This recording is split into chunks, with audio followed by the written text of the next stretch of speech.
Vamos agora tratar do poder constituinte derivado reformador que se dá por meio de emenda. Lembrando, no caso da emenda, eu tenho um procedimento formal de alteração do texto constitucional. A alteração ela não tem a amplitude que há na revisão, portanto, a alteração ela é bem reduzida, ela é pontual, na verdade, por meio de um procedimento definido na Constituição, onde eu tenho um quórum diferenciado. O quórum para aprovação de uma emenda é de 3/5, com 2 votações em cada uma das casas. A promulgação da emenda se dá pela mesa da casa que finalizou a votação, Senado ou Câmara. Ali eu tenho a promulgação da emenda constitucional. Essa emenda não é promulgada pelo presidente da República. Obviamente que a gente sabe que esse poder constituinte derivado, ele tem condições de exercício, que estão estabelecidas no artigo 60 da Constituição Federal, e limitações que são impostas ao titular desse poder constituinte reformador por meio de emenda constitucional. Vamos dar uma olhada ali no nosso quadro, então, para a gente visualizar o que nós temos. A emenda à Constituição, então, permite a alteração do texto constitucional, a alteração que não é tão ampla quanto aquela que se dá por meio de revisão. Então, vamos anotar aqui, olha, por meio de emenda, a reforma não tem a amplitude da revisão. Agora, a gente sabe que esse poder constituinte derivado, ele é limitado, ele é condicionado. Limitado, condicionado, porque decorre do poder constituinte originário, pressupõe o que há ou o que foi fruto do poder constituinte originário, ou seja, da Constituição Federal. Vamos dar uma olhada então ali em relação a essas limitações que nós temos. De acordo com a doutrina, nós temos diversas limitações. Limitações expressas e limitações implícitas no texto constitucional. Limitações expressas nós teremos de natureza material, artigo 60, parágrafo 4º, por exemplo, separação de poderes, voto direto, secreto, universal e periódico. Eu tenho também limitações circunstanciais, não se permite emenda constitucional durante o estado de sítio, durante intervenção federal, não é estadual, durante estado de defesa. São situações excepcionais que proíbem a edição de uma emenda constitucional. Há também limitações formais expressas, aquelas relativas ao quórum, por exemplo. Então, quórum qualificado, 3/5 de aprovação, 3/5 em cada uma das casas, 2 votações em cada uma das casas. Aqueles que têm legitimidade para iniciar o procedimento, ou seja, para apresentar a proposta de emenda à Constituição, presidente da República, 1/3 dos senadores, 1/3 dos deputados, mais da metade das assembleias legislativas.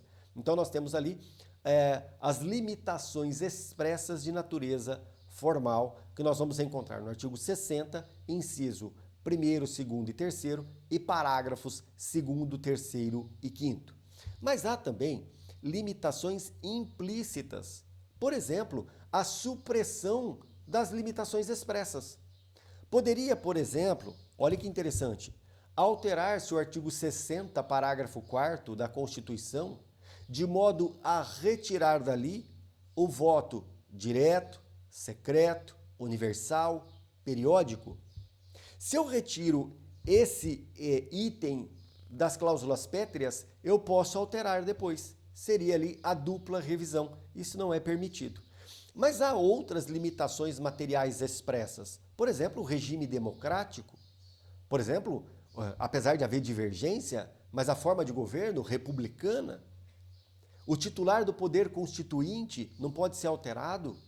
Então, olha que interessante. Há diversas limitações materiais implícitas no texto constitucional. O que eu quero chamar a atenção é, em relação à emenda constitucional, nós encontraremos limitações expressas e implícitas.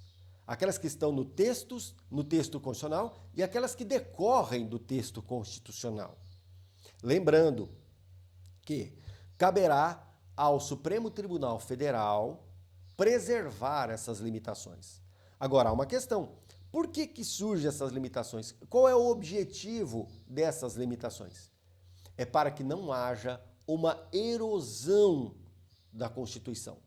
Então vamos lá, vamos seguir aqui no nosso trabalho em relação a esse tema.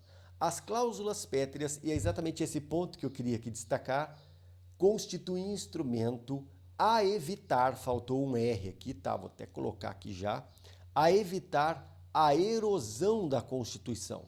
Então tem um R ali que ficou faltando, a evitar a erosão da Constituição. Então, qual é o objetivo das cláusulas pétreas? Evitar a erosão da Constituição. Mas Luiz Roberto Barroso destaca um ponto, que é o seguinte: aqui nós iremos trabalhar observando a rigidez da Constituição. Olha onde é que a gente trabalha.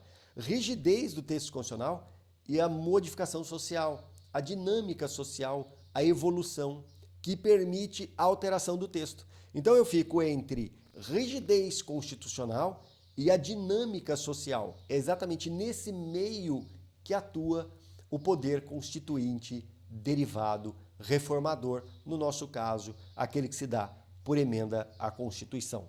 Obviamente que eu tenho um núcleo ali intangível, que são as cláusulas pétreas. Lembrando que essas cláusulas pétreas, elas podem ser alteradas. O que elas não podem é ser suprimidas, de modo que o núcleo que elas buscam preservar seja aniquilado, seja extinto, não seja protegido. Então, não posso dizer que emenda à Constituição não possa alterar as cláusulas pétreas. Pode alterar. O que eu não posso é alterar de tal maneira que eu reduza de forma tão drástica que aquele princípio que está ali não é mais protegido. Não fique mais protegido, perca a proteção. E é exatamente isso que nos interessa. Olha que interessante que nós temos aqui adiante. Quais são os limites materiais que nós temos? E o que eu quero mostrar, deixa eu pegar aqui no texto, vou abrir ele para vocês. O que eu quero é exatamente isso daqui, ó. Qual é o alcance da cláusula pétrea, ou das cláusulas pétreas? Protege-se os princípios representados pelos dispositivos constitucionais. Então, o objetivo dessas cláusulas pétreas é a preservação desse núcleo maior, que são os princípios. Olha que interessante.